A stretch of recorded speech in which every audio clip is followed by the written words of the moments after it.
este desfile en La Habana. ¿Es la primera vez que vienes a un desfile del 1 de mayo en Cuba? Boa tarde. Primeiramente, quero agradecer a honra de estar neste programa, no Instituto Cubano de Rádio e Televisão, nesse programa que de grande audiência e com grande repercussão internacional. Eu já estive em 2 outras oportunidades no desfile do 1º de maio e com essas minhas vindas aqui, desta vez eu estava, confesso, um pouco apreensivo, curioso, porque seria o 1º de maio sem o líder Fidel Castro. Então isso foi uma dor que comoveu o mundo inteiro, o mundo que se preocupa com o futuro da civilização, um homem que pensou não só Cuba, mas fez elaborações estratégicas, sobretudo para a classe trabalhadora de todo o mundo. Então isso é uma grande perda, uma grande emoção que comoveu o mundo inteiro. Então isso era uma expectativa muito grande de como eu iria encontrar.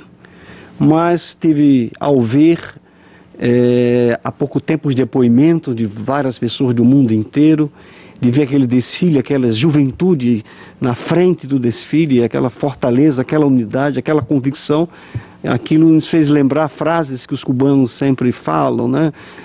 Apesar de tudo, a vida segue, a luta prossegue. Então, eu saio daqui, de Cuba, convicto que Fidel Castro vive e pulsa não só entre os cubanos, mas entre os homens e mulheres que pensam o bem da humanidade. É isso a impressão emocionante que mais uma vez eu tive nesse desfile e que nos reforça, nos dá convicção para prosseguir a nossa jornada. Una batalla intensa la que tienen ustedes en Brasil. Estaba leyendo los reportes del día de ayer en Brasil y se habla de miles de trabajadores en diversas ciudades de Brasil que salieron a protestar contra la reforma de la seguridad social, contra las medidas neoliberales del gobierno de Michel Temer, y también algunos sondeos que hablan que el 71% de los brasileños se oponen al sistema de pensiones que quiere imponer el gobierno de Temer. El viernes habían habido grandes manifestaciones en Brasil. ¿Cómo valoras la situación actual del país? ¿Cuáles son las prioridades del movimiento sindical hoy en el enfrentamiento a este gobierno impuesto en Brasil, no resultado de elecciones justas y democráticas en ese país?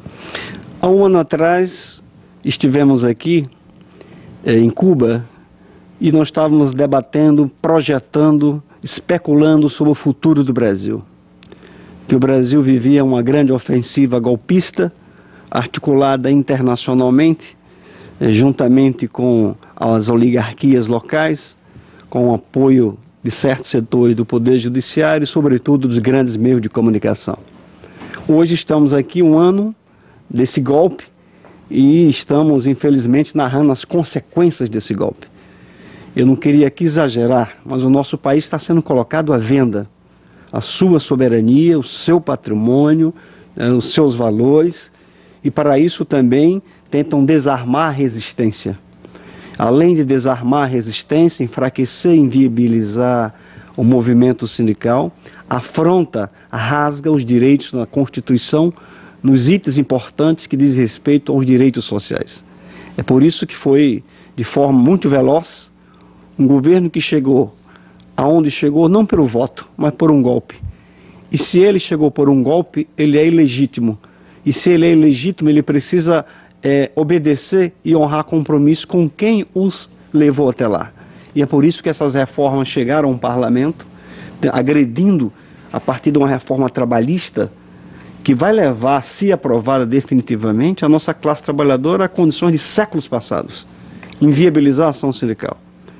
No que diz respeito à reforma previdenciária, é como aqui acabou de narrar a situação do Panamá, improvável, impossível aposentar-se a não ser quase morrendo próximo a isso, porque a propositura feita pelo presidente Michel Temer é de um absurdo muito grande.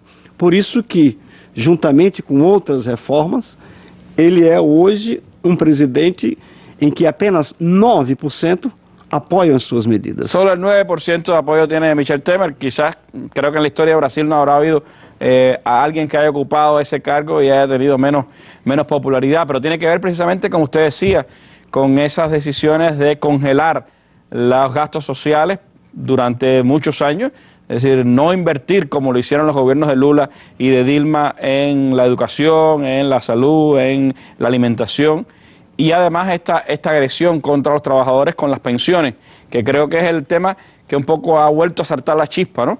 Creo que hay un momento quizás de espera, de mirar qué pasaba cuando estaba ocurriendo el golpe.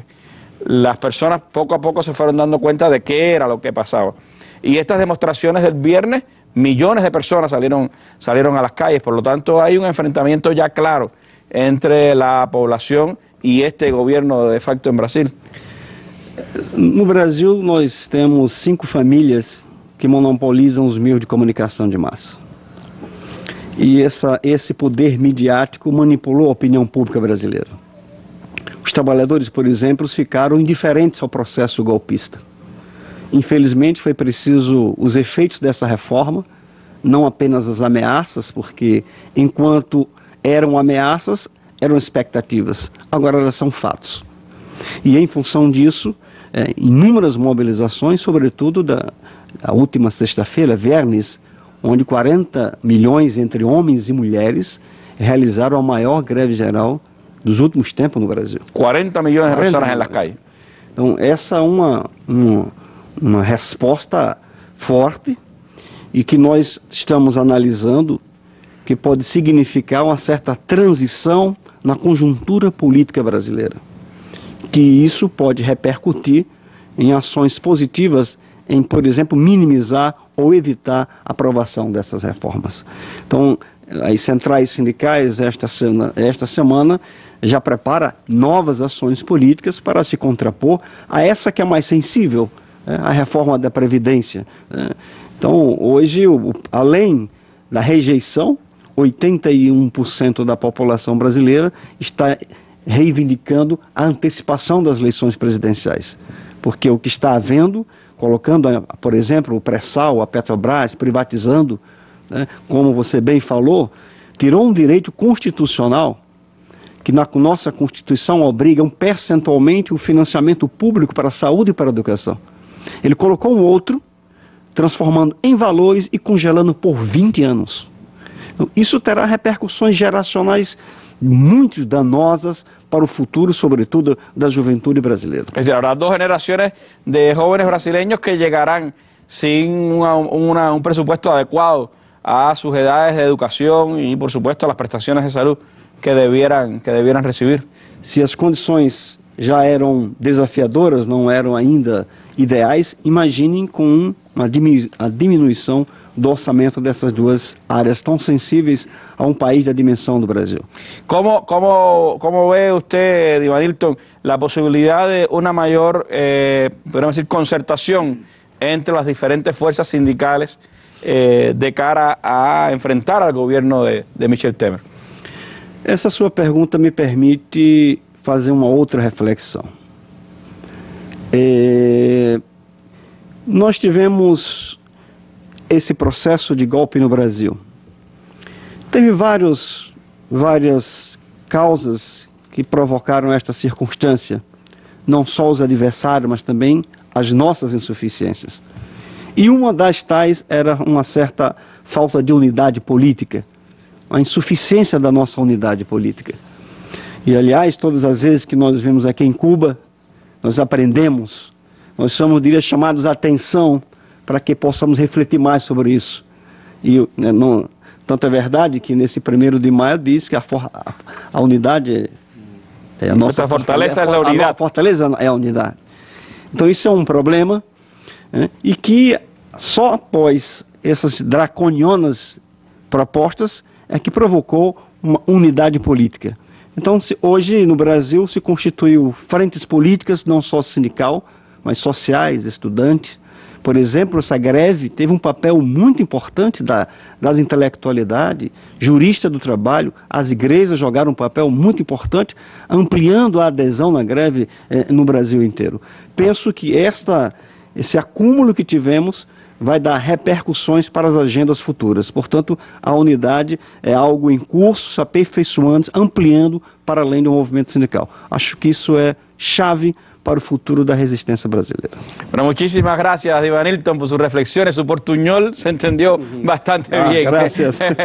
Gracias por estar con nosotros esta tarde y por haber compartido también sus reflexiones sobre la situación de Brasil, un país al que tanto queremos y que, por supuesto, seguimos muy de cerca la grave situación que ha venido enfrentando desde el golpe de Estado contra la presidenta Dilma, y veremos qué sucede de cara al futuro, la persecución también judicial, de cierta forma, que está padeciendo el expresidente Lula, la posibilidad o no de convocatoria a elecciones anticipadas y temas, sin dudas, que son de mucho interés para todos nosotros. Muchas gracias.